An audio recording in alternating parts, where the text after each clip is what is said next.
எல்லாருக்கும் வணக்கம். இன்றைக்கி முந்திரி கேஷ்யூ நட்டுங்கிறோம்ல, முந்திரி பருப்பு, முந்திரி அந்த மரத்துக்கு எப்படி மருந்து அடிக்கிறோம், பூச்சிக்கொல்லி மருந்து எப்படி அடிக்கிறோம், என்ன பண்ணுறோம் எல்லாத்தையும் இந்த வீடியோவில் பார்க்கலாம் வாங்க. இது சல்ஃபர் பவுட்ரு.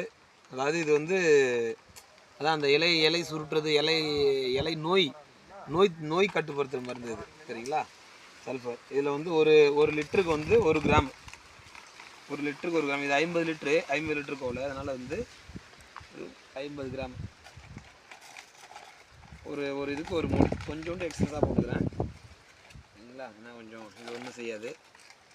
நெக்ஸ்ட்டு இது டானிக், முந்திரி படம் போட்டிருக்கு பார்த்தீங்களா? டானிக்னு கேட்டால் கடையில் தருவாங்க.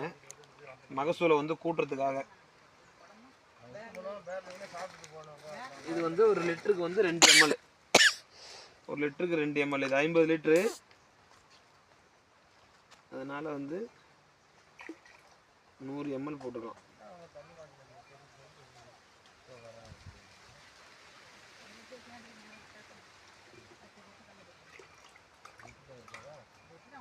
போட்டுக்கலாம் 50 லிட்டரு.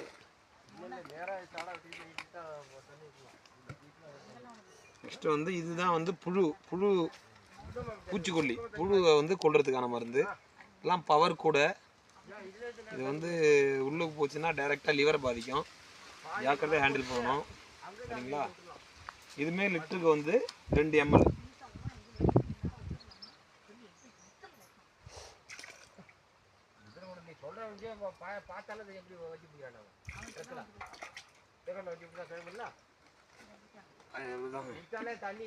மூணு மருந்து தான், நிறைய மருந்து கொடுக்கலாம், பட் நிறைய டோஸ் கொடுத்தோம்னா வேறு ஏதாவது பிரச்சனைகள் வரும், அதனால் கம்மியாகவே கொடுத்துக்கிறோம்.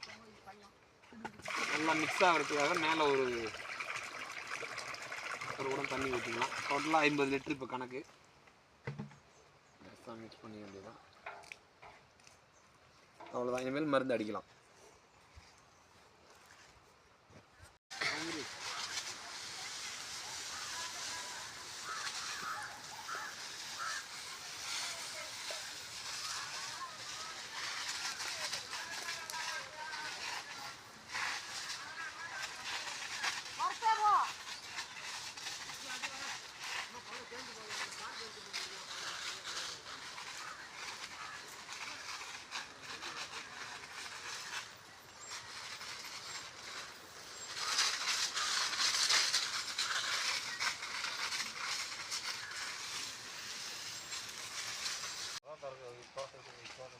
பாருங்க, இந்த இலையை பூச்சி தின்றுருக்கு பார்த்தீங்களா? இலையை பூச்சி தின்றுருக்கு, இதுக்காக தான் மருந்து அடிக்கிறது. இது மாதிரி இலை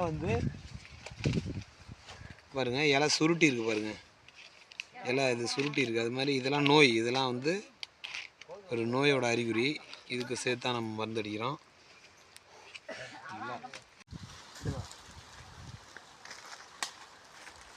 பாருங்க, இது மாதிரி இலை நல்லா பிரைட்டாக இருக்கணும். அதாவது தாவரங்கள் எல்லா பயிருக்கும் இலை ரொம்ப முக்கியம். காரணம் அது இலை வழியாக தான் சுவாசம் பண்ணும், இலை வழியாக தான் எல்லாமே எடுத்துக்கும், சரிங்களா? வேறு வழியாக நீர் மட்டும்தான் உறிஞ்சும், ஏதாவது சப்ளிமெண்ட் தேவைன்னா எடுக்க முடியும். மற்றபடி அது சுவாசம் ஃபுல்லாகவே எல்லா தாவரத்துக்குமே இலை வழி சுவாசம் தான், இலை வழியாக தான் எடுக்கும். எனக்கு தெரிஞ்சதாக தான், வேறு ஏதாவது இருந்தால் கீழே கமெண்டில் பண்ணுங்கள். இது மாதிரி தான் விவசாயம் பண்ணுறோம். இருந்தாலும் விவசாயியோட வாழ்க்கை தரம் உயரவே மாட்டேங்குது. எல்லா பொருளும் விலை விற்கிது, பட் அந்த விலைக்கு ஏற்ற செலவு கொள்ளையிலே செய்கிற மாதிரி இருக்குது.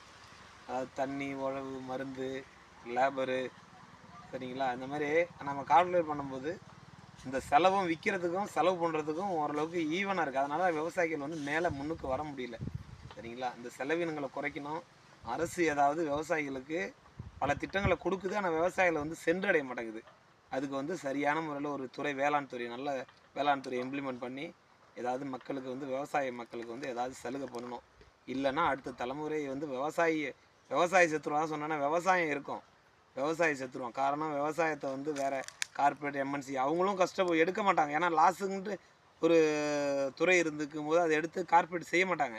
கார்பரேட் விவசாயத்துக்குள்ளே வராததுக்கு முக்கிய காரணம் விவசாயத்தில் லாஸஸ் நிறைய இருக்குது.